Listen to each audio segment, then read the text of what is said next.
Araw mga boss, welcome back to my channel.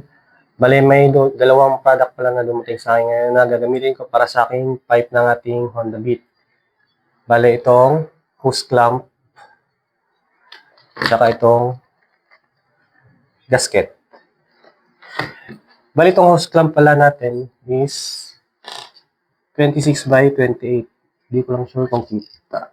Ayan. Hindi masyadong kita.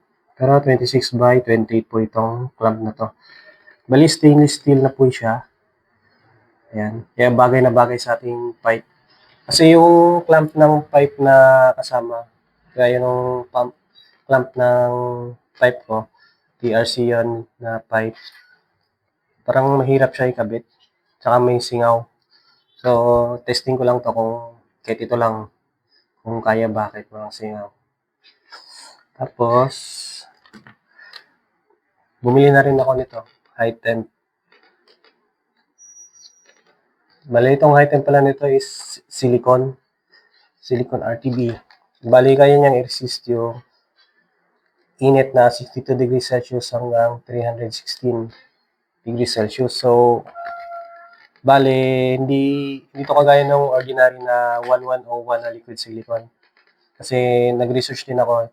Yung 1101 na silicone pala, pag nilagay nyo sa ating pipe, bali nasusunog. Una, kanya nyo namang takpan yung mga singaw. Kaso nga lang, nasusunog siya. Hindi niya kayang i-resist yung init.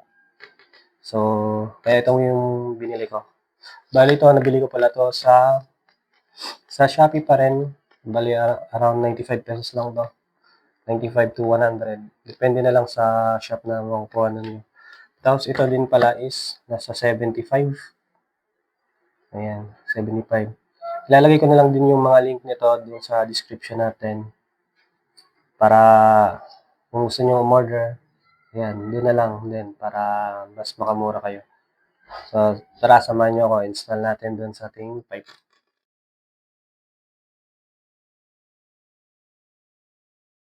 So, mga boss, ito yung pipe na nabili ko. Ito yung brand niya, TRC Racing.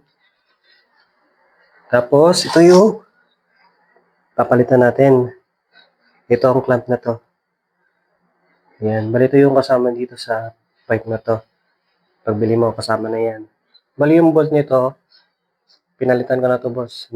Hindi na to yung pinaka-original na bolt niya kasi yung bolt niya, sa sobrang higpit ko, na lost thread. So, nahirapan ako pagtanggal. Tapos, ginawa ko doon, reminder ko na lang para maputol. Tapos, itong clamp naman na to, ito yung hose clamp sa ito, LPG. Yung LPG hose. Bali, nilagay ko lang to dito. Bali, support lang to. So, itong dalawa na to, tatanggalin natin to. Kasi papalit natin tong bili natin na hose clamp. Ayan yung sukat niyan, boss. Ayan, 26 to 28. Bali, yan yung outer diameter nito. Yung tubo na to. So, dito natin ilalagay yan. So, babaklasin ko lang muna. Tapos, lalagyan natin ng silicone mamaya. So, yan. Bali, ito pala yung 1101 boss na silicone na sinasabi ko. Itong 1101 na to, hindi to siya advisable sa mga ganito. Sa sobrang init kasi dito yung nilalabasan ng apoy yan. So, ito nasusunog to. So, hindi siya advisable. Bali, dito pala mga boss, ayan. Dito, 14.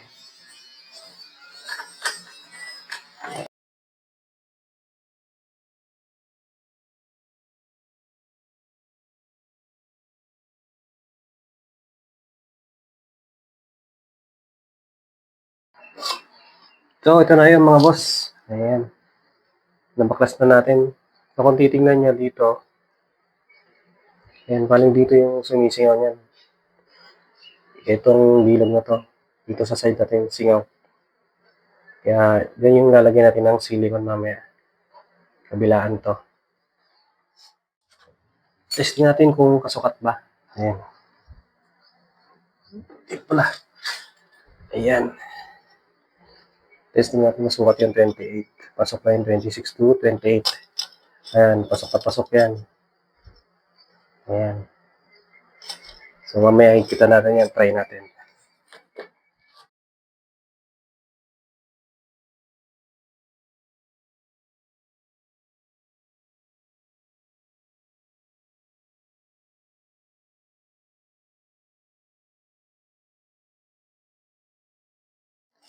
Bali dito mga boss, pag ikakabit natin, pwede, di natin dito sa baba.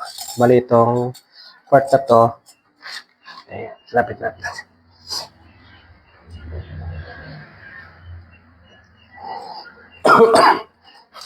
Bali ito boss, yung part na to, lalagay natin dito sa bandang taas. Kasi kung mag-iipit tayo, ang gagamitin natin sa pag-iipit, ito na lang. Bali gagamit tayo ng 8. Gawa tayong 8 na wrench.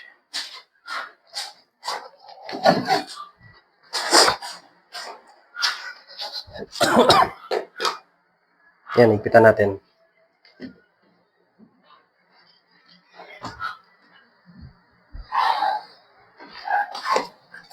Titesting lang natin kung walang singaw.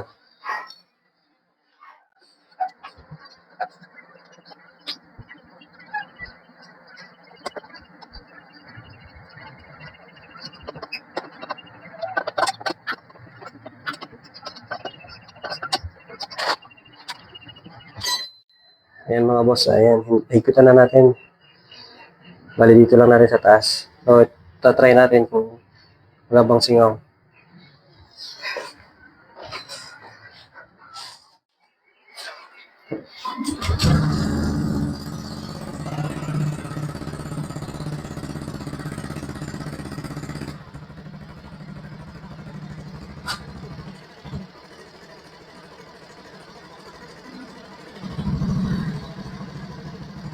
Fairness, wala siya singaw. Goods na goods mga lods, kahit wala akong gasket. Wala namang siyang singaw. Ayan, wala siyang singaw. Kahit wala na palang ganito. Kaya okay na pala tong clamp na nakuha natin. So, yun. Pero para sa akin, kung gusto mong manigurado, lalagyan mo na lang siya. So, ayan, lalagyan na lang natin para sure. Pero pwede na to ha, kahit wala siyang gasket, okay naman siya. Goods na goods pala itong clamp na to. Pwede mo pa siyang higpitan.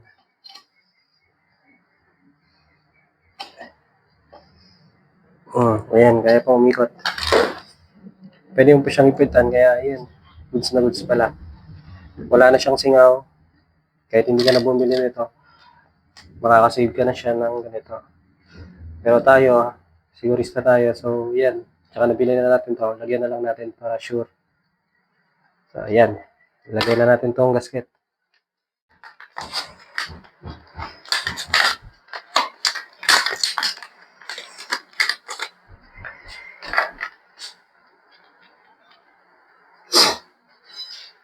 Bali pala sa pagbukas pala nito mga boss, ay ito pala. Yung sa takip niya may pambutas siya, bali tutusok na lang natin. Ayan, ayos yan, bukas na siya. Yung na nandito.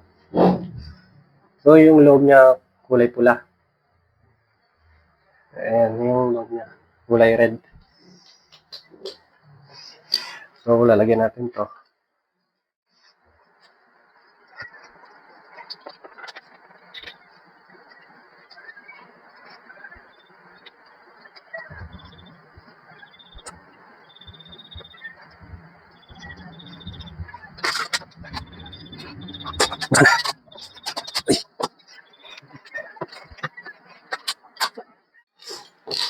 So ayan ang mga boss.